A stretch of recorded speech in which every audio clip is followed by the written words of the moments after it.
साहिबगंज जिले का साहिबगंज सदर, राजमहल और उधवा के दर्जनों पंचायत गंगा तट व मध्य दियारा क्षेत्र में अवस्थित है, जहां प्रत्येक वर्ष गंगा में बाढ़ आने से न जाने कितने परिवार इससे प्रभावित हो जाते हैं। इस क्षेत्र में एक बार फिर गंगा के कटाव से उधवा प्रखंड के प्राणपुर पंचायत के जीतनगर गांव और आसपास के इलाके के लगभग 139 घर गंगा में विलीन हो गए। इनका सब कुछ गंगा में समा गया। अब इनके पास पलायन के अलावे कोई दूसरा रास्ता बचा ही नहीं है।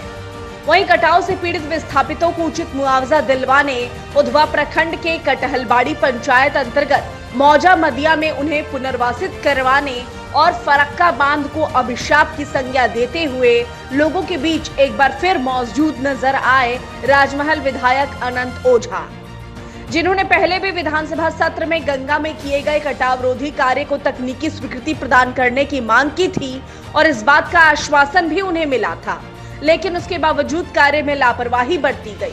साथ ही फरक्का से होने वाली परेशानियों को लेकर केंद्र सरकार में जल विभाग के मंत्री से बात करने और इस क्षेत्र के लोगों की परेशानियों को अवगत कराने की जानकारी विधायक ने दी।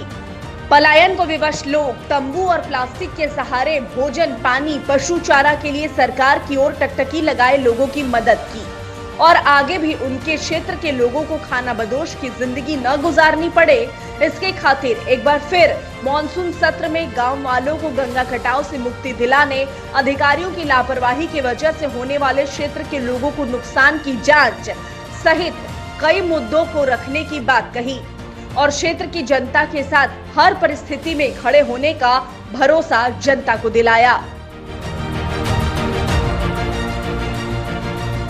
गंगा कटाव से साहिबगंज जिला के उधवा प्रखंड के पूर्वी प्राणपुर पंचायत के जीतनगर गांव में आना हुआ है और जो भयावह तस्वीर मां गंगा के प्रकोप के कारण, कटाव के कारण जो तस्वीर आई है, आप देख सकते हैं कि किस प्रकार से सैकड़ों घर लोगों ने अपना आशियाना, कुछ गंगा में समा गया, कुछ आशियाना को तोड़ करके, अपना घर अपने से तोड़ करके, कई दशकों से लोग जहां रहते थे, अपना माल मवेशी, खेती बाड़ी सब कुछ उनका, और सब बर्बाद हो गया। इस गंगा कटाव को लेकर के लगातार पिछले सत्र में भी और इस सत्र में भी मैंने विधानसभा के अंदर कटाव रोधी कार्य शुरू करने का काम का मुझे आश्वस्त किया। कुछ योजनाओं के बारे में तो कहा कि इसका टेंडर हो गया, फाइनल टेंडर निकल गया, टेंडर हो गया, जल्द जल्द काम चालू होगा। लेकिन ये सबसे बड़ा दुर्भाग्यजनक है कि प्रशासनिक अधिकारियों की लापरवाही के कारण, विशेष करके जो जल संसाधन विभाग और ये जो इसको नोडल एजेंसी है, उसके लापरवाही के कारण और सरकार की कर्मण्यता के कारण आज दशकों का परिवार का लोग आज पलायन दर का ठोकर कर खाना बदोश का जिंदगी जी रहे हैं। लोग किस प्रकार के मजबूर हैं। कई गांव, मुझे आज भी पता चल रहा है कि कई गांव कटाव के चपेट में आने को तैयार है। तो निश्चित रूप से अभी जो विधानसभा सत्र प्रारंभ होने वाला है, उस सत्र में भी इस मुद्दे को हम उठाने जा रहे हैं। और परसों में डीसी साहब से, यहाँ के जो पंचायत के हमारे मुखिया प्रतिनिधि हैं इस पंचायत के, डीसी साहब से मिला था, उनसे आग्रह किया। उन्होंने भी मुझे भरोसा दिया कि मैं स्थल पर जाऊँगा और जा करके वहाँ पर अध्ययन करूँगा। लेकिन आप देख सकते हैं कि संवेदनशीलता की कितनी हदें पार होती है कि इतने दिनों से कटाव के लेकर के लोग पीड़ित है। मैं अभी बूढ़ी माता जी का दर्द देख रहा था, आप लोग ने भी अनुभव किया होगा कि एक भी शासन का पदाधिकारी मेरे डीसी साहब से मिलने के पहले तक, एक साधारण कर्मचारी तक इन कटाव पीड़ितों को किसी प्रकार की मदद के लिए हाजिर नहीं हुआ।